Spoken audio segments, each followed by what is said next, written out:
While serving with Greenpeace, Christopher was named Lecturer of the Year by the National Association of Campus Activities.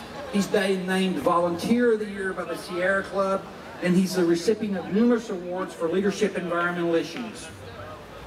Currently, in addition to his nearly full-time volunteer work on energy, global warming, and his periodic speaking engagements on creativity, the environment, and the cause of the Tibetan people, Christopher is working on a book on his years about Greenpeace as well. So it's my pleasure, on behalf of Forecastle and the World Affairs Council of Kentucky and Southern Indiana, to introduce to you Mr. Christopher Childs. I want to start by thanking a couple other people. I want to thank J.K. McKnight, the founder of this festival, who read that book that I wrote more than 10 years ago and invited me to come out of semi-retirement, or whatever the heck it is I've been in, and come down here to speak. If you haven't met J.K., you can see him moving around the grounds looking like a man with a large vision and not very much sleep, like a lot of great people. I want to thank Erin Herbert of the Kentucky World Affairs Council and her partner Derek Selznick for their extraordinary hospitality while I've been down here. And I want to thank Ben and Kevin and all the folks of the World Affairs Council for supporting my presence. I want to talk to you this afternoon a little bit about environmental issues, but a lot more about creativity and optimism in the face of difficult circumstances, and vision, and about the human spirit, and about the human spirit rising to the occasion in challenging times. Yes! Most of my public speaking these days is about issues, especially about energy and global warming, but I don't think that's really why J.K. asked me down here. I think he was most interested in having me speak to you in a way that would, God willing, be inspirational, at least as much as educational on the issue. So that's what I'm going to try to do. Before I get into what I have to say to you, though, I need to take care of a couple of pieces of business. And I need to start by asking you all a couple of really dumb questions. But bear with me here. I'm looking for a show of hands. How many people out here like to eat and drink good food and good drink? How many hands? Thank you. And here's the second dumb question. How many people here like to breathe, especially to breathe clean air? Another show of hands. Wonderful. That's kind of the response I expected. And if you didn't notice, we have now just settled, with those two questions and your show of hands, we have now just settled once and for all that the environment is not a special interest. And environmentalists are not a special interest group. Everyone is born an environmentalist, whether you know it or not, and that's a natural fact. If you like breathing the air and you like to eat and drink the stuff that will keep you alive, whether you've ever thought of it this way or not, you are an environmentalist. You might even be a closet environmental activist. Now that's a thought, and maybe it's time to come out of the closet.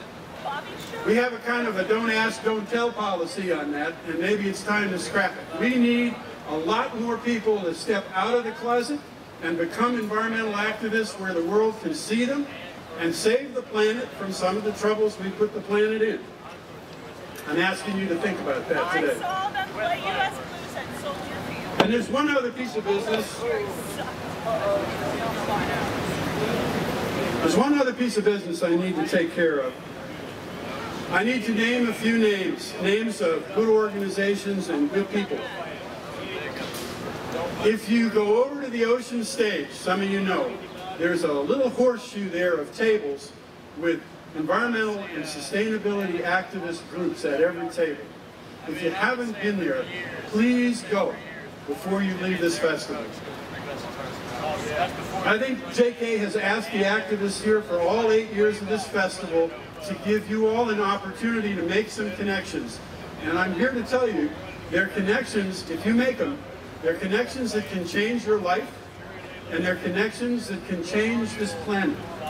And I'm the living proof of that. I started as an environmental activist by signing up for a little task force with the acid rain with the Appalachian Mountain Club 20 years ago. Those folks would love to talk to you. And I want to name a few of them so you have maybe some faces to go with the outfits.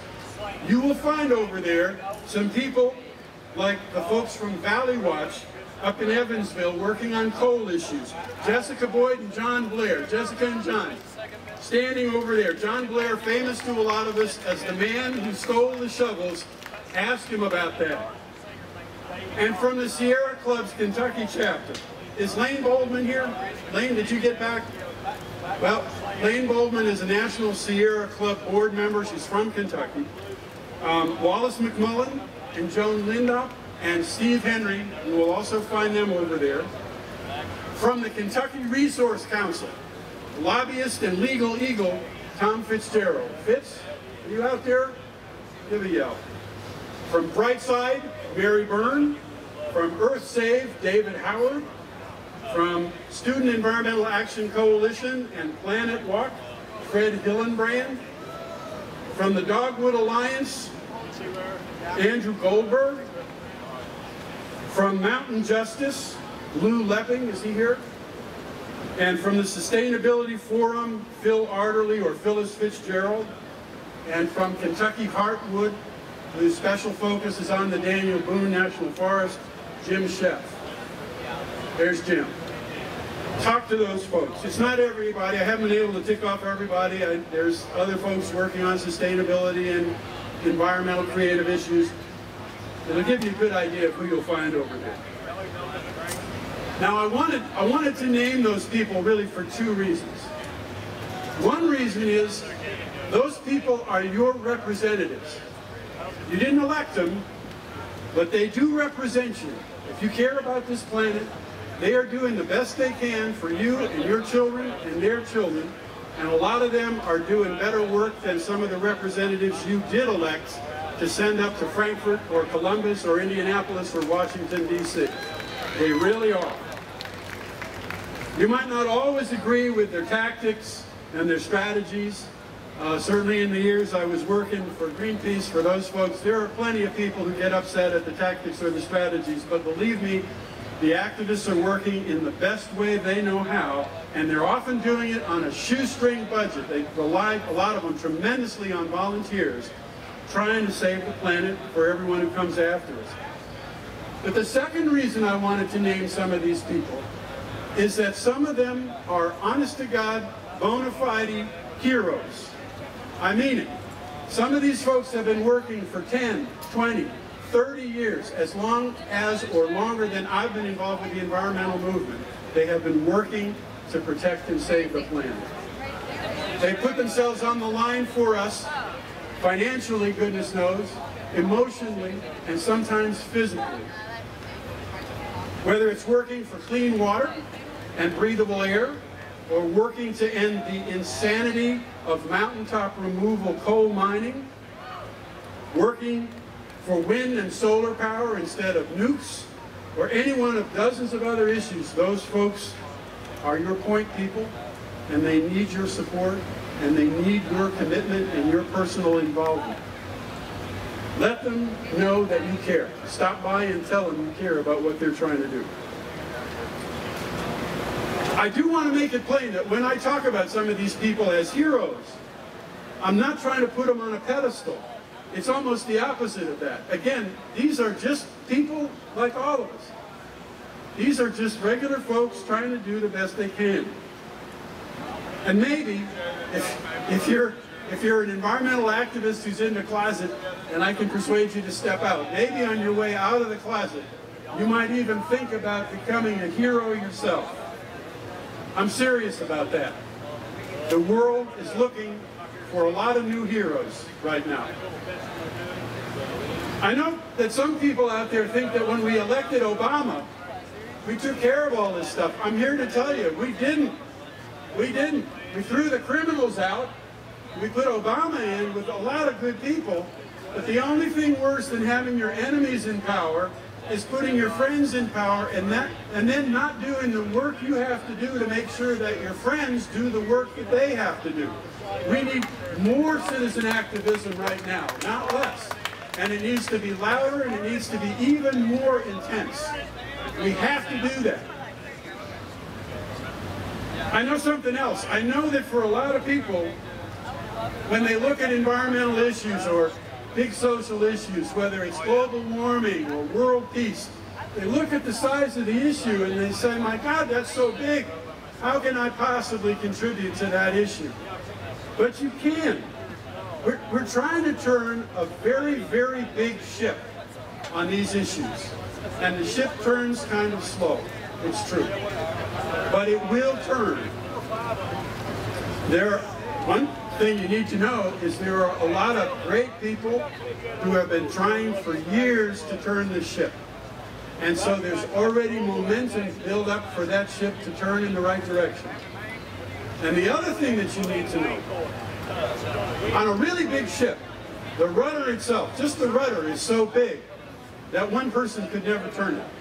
And a friend of mine who knows something about ships explained to me that on those big ships there's a little tiny tab on the rudder, just a little tab. You actually turn that tab the opposite way from where you want the rudder to go, and it brings the rudder around, and that brings the ship around. What the world is asking us to do, each one of us, is just turn the tab. Find that tab, whatever it means to you, to contribute at the level you can contribute at. That's what will turn the ship. You know, we had a debate, some of the activists here, we had a little debate the other night about the Waxman-Markey bill. That's the bill that the House just passed. It's supposed to start this country on a path to dealing with global warming. And you know, some activists just hate it. Some activists just hate that bill. And I'm respectful of their opinions, but I disagree. That bill, I have to admit, Waxman-Markey is so full of holes, it makes Swiss cheese look like a building material. One of the worst things that it does is it takes the authority from the EPA to control and regulate greenhouse gases. And I say that that's like telling the fire department you can have the new fire engines and the equipment that you need to fight fires, but the trade-off is we're not going to let the police arrest arsonists anymore. It's a terrible flaw in that bill. But here's the other side of it. Until Waxman-Markey was passed, there was almost no momentum in Washington to deal with global warming. And now there is. It may be just a little momentum, but it's real. It's something. It's not nothing. You know that old David Letterman bit? It's not nothing. It's still something. And on the other stuff, on a lot of other stuff, the momentum that has been developed in this country and around the world is absolutely tremendous. I live in Minnesota. It's a great wind power state. In Minnesota, we're on our way to about 6,000 megawatts of wind power over the next 15 years. And it's going to happen. It's going to happen everywhere from Illinois. It's going to happen in northwestern Indiana. It's going to happen, goodness knows, in Texas, all the way up through the Great Plains and California. And in Minnesota, we're starting to get some traction on solar power. I say that to people and they say, Minnesota has solar power? You bet we do. We have summer days, dry, sunny summer days that last for 12 hours. Yeah, it's dark in the winter, but I've got solar on my house and 3 kilowatts produces as much electricity as we use all year. The momentum on some of these things is phenomenal. Wind power and solar are growing worldwide by 30 or 40% a year. That's serious momentum, and it's very important. The author and activist on sustainability issues, Paul Hawken, man who wrote the book called Natural Capital, and more recently another great book called Blessed Unrest. Paul Hawken gave a commencement speech a couple of months ago at the University of Portland out in Oregon. And here's a little piece of what he said. He said to the graduating students, on the back of your diploma, the diploma that you will receive, there is invisible writing, and I can tell you what it says. It says, you are brilliant, and the earth is hiring. And he is right. The earth is hiring people who are willing to commit to moving the tab on that rudder, and it's hiring heroes. And something else he said, if you look at the science about what is happening on Earth, things like global warming, if you look at the science and you aren't pessimistic, you don't understand data. But if you meet the people who are working to restore the Earth and the lives of the poor, and you're not optimistic, you haven't got a pulse. People made the problems, and people can remake the Earth into what we really all, in our heart of hearts, want this planet to be. But let me talk about issues for just a minute. And goodness knows, if you're looking for a place to adopt an issue, Kentucky is one heck of a place to be. You've got everything from the Ohio River to the Daniel Boone. You've got, goodness knows, you've got coal. Coal, coal, and more coal. If you're looking for a place to plug in, there's as many places in this state as anywhere on the face of the earth. But I want to talk about the 900-pound gorilla in the center of the room, taking up most of the space, and that's global warming. Climate change, I sometimes like to call it climate shift or even climate shock. The people at MIT, who generally know their science pretty well, came out with a report a couple of months ago that says the warming in this century could be twice as much as we had anticipated just a half dozen years ago. They're now saying that we could be looking at a surface temperature rise of between 3.5 and 7.5 degrees Celsius. And for those of you who are like me and you don't really speak Celsius, that's roughly a rise of somewhere between 6 and 13 degrees Fahrenheit inside the next 90 years. That's scary stuff. It's the kind of climate shock that leaves you with a biosphere that most of us today would find almost unrecognizable. But whether the gang at MIT have all the numbers right or not, the point is that there is a huge problem and we all have got to do something about it. We have to get out of the closet and do something, because the only other option is unacceptable. There really is no other option. And the earth is hiring, and it is looking for a few good heroes. So here's the final question. Once again, how do you save an entire planet?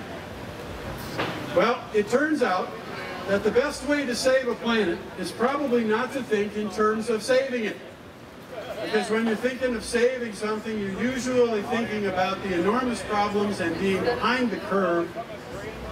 And it's better if you're able to think instead about creating the planet that you really want.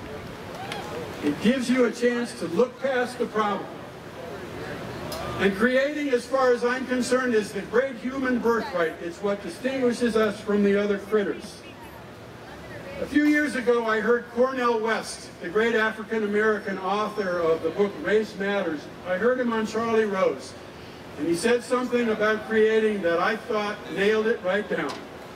Cornel West said, "We will not allow the present circumstances to dictate our conception of the future." Any of you who've ever read Walden, you might get an echo there, because Thoreau said something like that 150 years ago, when he said, if you have built castles in the air, your work need not be lost. That is where they should be. Now put the foundations under them. I love that quote from Thoreau, but I actually thought Cornel West said it even better.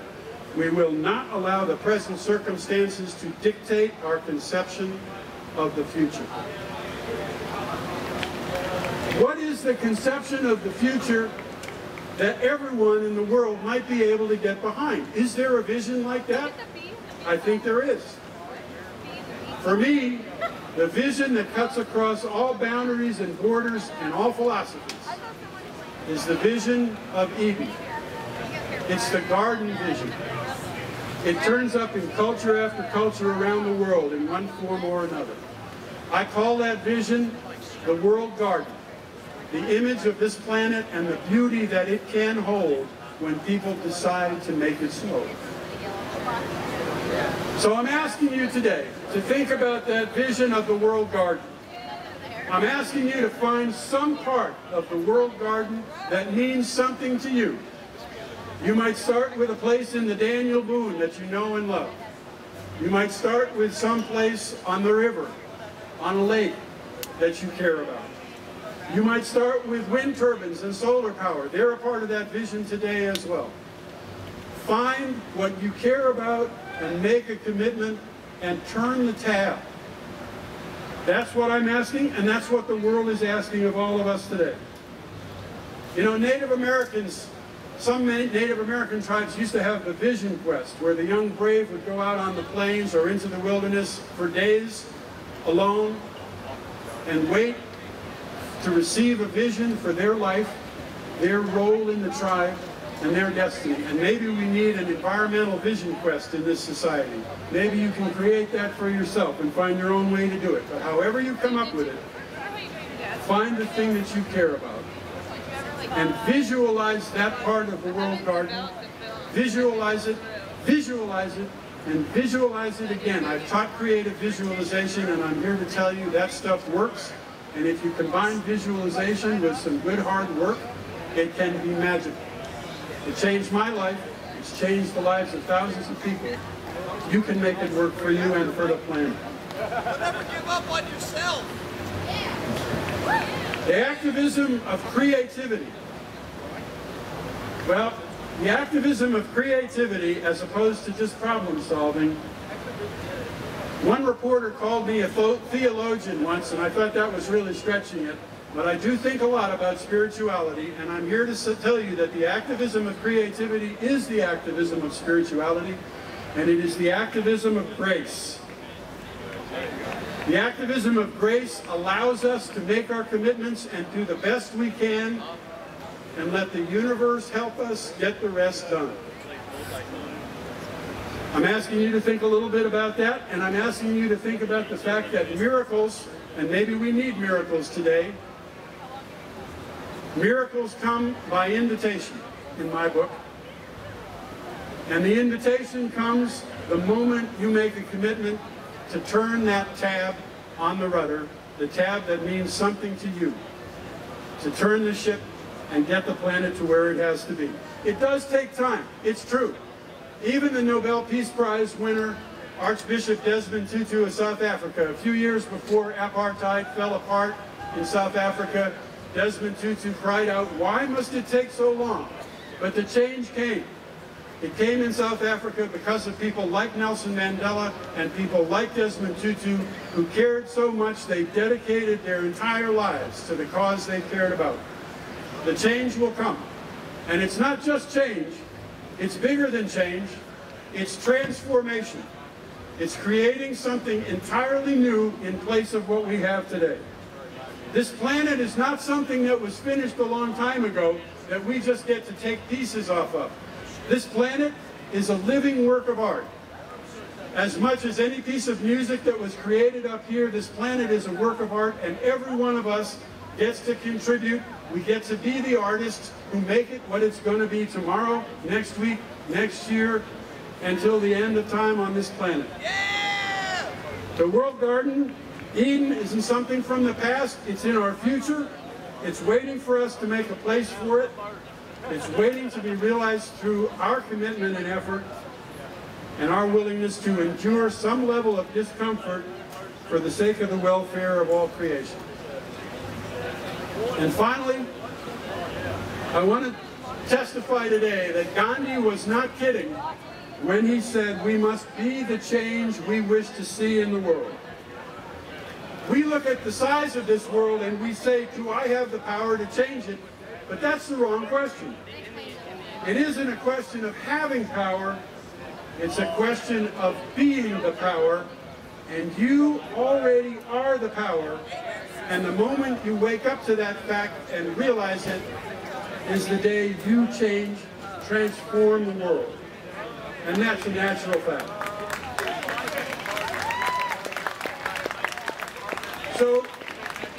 So here's the final shopping list. Here's what I'm asking you. Step out of the closet. Own the vision, own it, and commit to it. Invite the miracles. We may need them.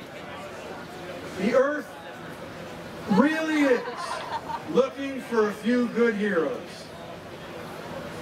Thank you. You can find me on the net at worldgarden.net, and I will be over at the Forecastle booth signing some books for a while if you want to come by. Thank you very much.